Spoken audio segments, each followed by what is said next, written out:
Светлана Владимировна, инфекционист, иммунолог, фитотерапевт, ароматерапевт. В первую очередь экотерапевт.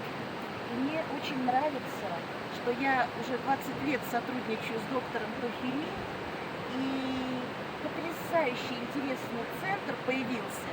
Международный центр духовного развития здоровья и туризма доктора Тохири, который, наверное, самый лучший в мире, который дает прекрасную реабилитацию после вирусных инфекций, после любых вирусных инфекций.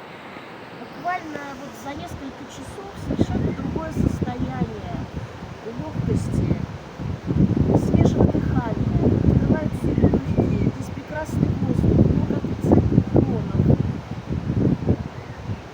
Появляется много энергии, радости в жизни, хочется жить. Уходит депрессия, здесь прекрасно высыпаешься за несколько часов. Приезжайте сюда восстанавливать свое здоровье, чтобы появилась радость жизни, творчество, желание работать и приносить людям пользу.